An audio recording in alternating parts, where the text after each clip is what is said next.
Hey guys, before we start the story, please support me by subscribing. Thank you.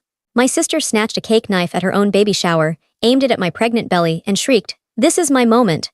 When I urged her to relax, she hissed, "You've taken my life and my kids." I just stood there stunned. That was 9 months ago. Last week, police discovered a fully decorated nursery in a storage unit, with my twins' names painted on the walls. I was crossing the stage at Buffalo University, about to receive my diploma, when my sister, Melissa, let out a piercing scream. She collapsed, gasping for air. The ceremony halted. Paramedics swarmed in. She's always been a drama queen, craving the spotlight. At my first piano recital at age 12, she passed out in the front row. On prom night, when I was crowned queen, she faked a heart scare. Every single milestone. It wasn't until 3 years later, when her baby shower invite arrived, that I saw my chance to strike back. My husband was with me when I opened it, and I leaned into him, whispering, "We're trying for a baby." He blinked, surprised. "I thought we were waiting." No, now, the timing had to be perfect. Her party was 3 months away. I had to move fast. First pregnancy test, negative. I stared at that single line. Second month, negative again. Then, lying in a dim room with gel on my stomach, the ultrasound tech fell silent. She moved the wand. "Congratulations. Twins," I burst out laughing. For the next few months, I became Melissa's biggest supporter, hyping her up for what she thought would be her big day. "You need an Instagram countdown," I insisted, designing it myself. I posted daily. 5 months until my sister's a mom. I invited everyone I knew, ensuring they'd shower her with gifts and attention. I knew I'd nailed it when she shared her baby's name online, Delphine Aurora. A name I'd scribbled in my diary at 15, never shared with anyone. She'd been snooping through my things. So, on the morning of her party, I smiled sweetly while curling her hair. When she got teary, I fought back laughter. "If only one of us could be pregnant, I'm glad it's me," I said. "Mom even said I'm the prettier sister, so the photos will be perfect." I applied her lipstick gently. "You deserve this." "No interruptions today," she replied. "This is my moment." "Totally," I said. Her party was a spectacle, balloons everywhere, a 3-tier cake. Though everyone knew from her post it was a girl, she insisted on a dramatic reveal. I wore a flowy dress, my bump barely noticeable unless you looked closely. Nobody was looking at me, yet, or so I thought. Then Melissa pulled our mom aside. "Look at Sarah," she whispered. "She's huge." If I didn't know better, I'd think she was pregnant. Mom chuckled. "You've always been the slender one, honey, good for the photos." When they finished laughing, the countdown began. 3, 2, 1 pop, pink confetti exploded. "It's a girl," Melissa screamed. The crowd cheered, cameras flashed. I was ready to stand and steal her thunder with my news, but morning sickness hit like a wave. I bolted to the bathroom, hand over my mouth. When I returned, everyone stared, concerned. The words spilled out. "Sorry," I stammered. "It's the twins, they're making me so sick." Silence, then chaos. "Twins," Aunt Martha squealed. "Sarah, oh my gosh." The crowd surged toward me, hands reaching for my belly, questions flying. "When did you find out? Are they identical? Do twins run in your family?" Melissa's face went from pink to crimson to purple. Her chest heaved. I braced for the show. I can't breathe," she gasped, clutching her chest. "Help," but everyone was focused on me. Even her husband was asking about double strollers. "Hello," Melissa shrieked. "I'm having a panic attack." "This is my party." Mom glanced over, irritated. "Melissa, not now. Sarah's having twins, her first pregnancy." That's when Melissa snapped. She grabbed the cake knife, and for a split second, I thought this was it, death by baby shower. "This is my moment," she screamed, mascara streaking. "Mine, I've been trying for 3 years." Her husband, Ryan, seized her wrist, prying the knife free. It clattered under the dessert table as Melissa's body shook like she was seizing. She dropped to her knees, wailing loud enough to echo 3 houses down, pounding the floor, screaming I'd ruined everything. Mom rushed to her, rocking her like a child, ignoring me completely. At least 20 phones recorded the meltdown, like a reality TV spectacle. Ryan got Melissa into a chair, whispering to calm her as she hyperventilated. Guests stood frozen, unsure what to do. My husband Daniel grabbed my arm, his face pale. "We're leaving," he said. As we headed for the door, Mom stormed over and slapped me hard. The sound rang out like a gunshot. "You selfish bitch," she screamed. "You couldn't let Melissa have one day." The room went silent except for Melissa's sobs. Several people gasped. My cheek burned as I touched it, stunned. Daniel stepped between us. "Back off, or I'm calling the cops," he growled. My friend Grace announced she'd dial 911 if anyone touched me again. My brother Nathan pushed through, looking horrified at what our family had become. Then Melissa doubled over, vomiting yellow bile onto her designer shoes. Ryan jumped up, saying she was having contractions from stress and needed a hospital. Mom pointed at me, screaming that if Melissa lost her baby, it'd be my fault. Ryan helped Melissa toward their car, but she spun around, shrieking, "If I lose my baby, I'll make sure you lose yours." At least 10 phones caught her threat. Daniel grabbed my hand, saying we were filing a police report.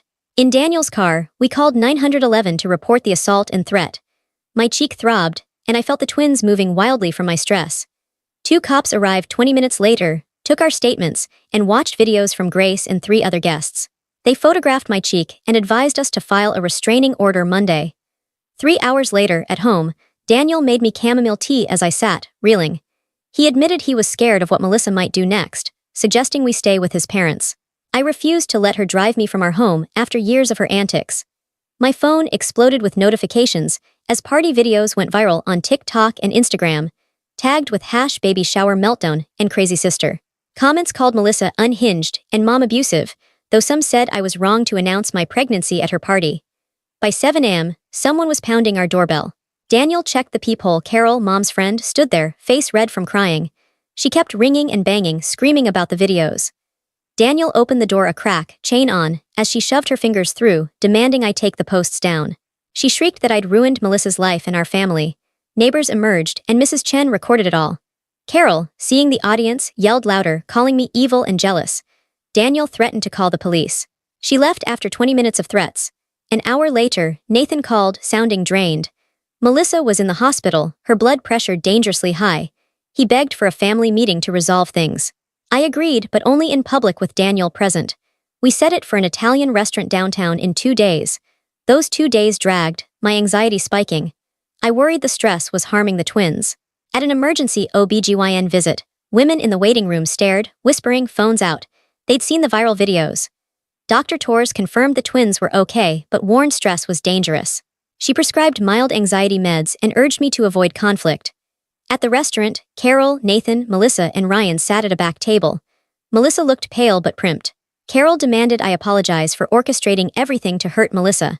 Melissa played victim, claiming I was jealous of her beauty and popularity. Ryan flinched but stayed silent. Nathan tried to mediate, but Carol kept interrupting, accusing me of traumatizing Melissa. Melissa pulled out an envelope, smirking. "I'm suing you for emotional distress and endangering my baby." Her lawyer thought she had a strong case.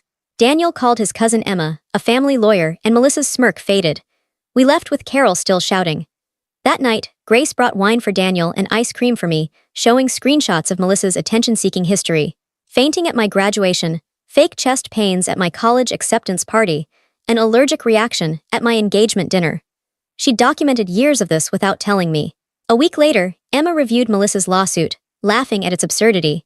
She said it'd be tossed out and suggested we countersue for assault and threats. We filed for a restraining order, and the judge granted a temporary one, barring Melissa and Carol from coming within 500 feet of us. Within 48 hours, Carol violated it, storming Daniel's office, screaming at the receptionist. Security called police, who arrested her as she fought. Daniel's boss suggested he work from home. He set up in our spare bedroom. At 3 a.m. a few nights later, I heard noises outside. Melissa's car was parked just beyond the restraining order's limit, her staring at our apartment. She stayed for hours. Daniel installed security cameras. For 2 weeks, she parked nightly, just out of range. Nathan visited, exhausted. Carol was staying at their house, driving Ryan mad with rants about me. Ryan was considering divorce over Melissa's obsession. At my 20-week scan, Dr. Torres found one twin smaller, needing weekly monitoring. The stress was affecting their growth. That night, Grace called in a panic. Someone had posted my medical info, doctor's name, clinic address, appointment times, on a local mom group. Only someone with hospital access could have gotten it. Emma discovered Nathan's wife, Linda, in the hospital's billing department, had accessed my files 17 times. She was fired and faced criminal charges. Ryan texted, apologizing. He'd found a notebook Melissa kept since high school, filled with plans to ruin me. He was consulting a custody lawyer and offered to testify against her. Then Melissa posted a fake story online, claiming I'd stalked her, with edited photos and texts. Strangers sent death threats. Someone posted our address. Daniel contacted the FBI about the cyberstalking. Dr. Torres put me on bed rest as my blood pressure soared and the twins' size gap worsened. Grace documented the online harassment for a defamation lawsuit. Daniel took leave to care for me, reading to the twins daily. Linda was arrested for HIPAA violations, facing up to 10 years. Nathan filed for divorce. Melissa sued us for $500,000, claiming alienation of affection and conspiracy. Emma filed counter-lawsuits for defamation, distress, and harassment, plus charges against Carol for assault. At 24 weeks, contractions hit. Daniel rushed me to the hospital. Dr. Torres stopped labor, but the twins wouldn't survive if born then. Melissa posted about karma while I was hospitalized. Ryan visited, apologizing, saying Melissa refused mental health meds. He was documenting for divorce. 6 weeks post-shower, Grace threw a support rally at our house. As we celebrated, Melissa appeared, 8 months pregnant, screaming I'd turned everyone against her. Her water broke as she shoved Grace. An ambulance took her away, blaming me for her early labor. She delivered a healthy girl, naming her Delphine Aurora Sarah to spite me. Ryan refused to sign the birth certificate until she changed it. Melissa sought a restraining order, claiming I caused her premature labor. A biased judge granted it, but Emma got him recused.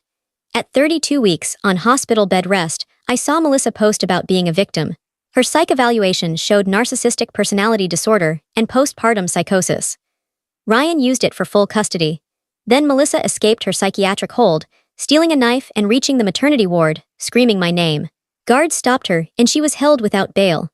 The trial was fast-tracked. I testified via video from my hospital room, detailing the shower and her lifelong sabotage. Ryan revealed her Operation Destroy Sarah notebook, with plans to ruin my life since high school. Melissa disrupted court, screaming the baby wasn't his and threatening to kill us. She was removed after trying to bite a bailiff. Grace threw a small hospital baby shower, and Ryan asked us to be Delphine's godparents. Dr. Torres scheduled my C-section for 34 weeks, during Melissa's trial. Mom had a heart attack in court, and I visited her with security. She admitted favoring Melissa out of jealousy. At 34 weeks, I gave birth to healthy twins. Melissa and Mom faced felony charges, including kidnapping after fleeing with Delphine. We moved to Seattle for Daniel's promotion, starting fresh. The trial continued, but I focused on my babies, hoping they'd never know this chaos.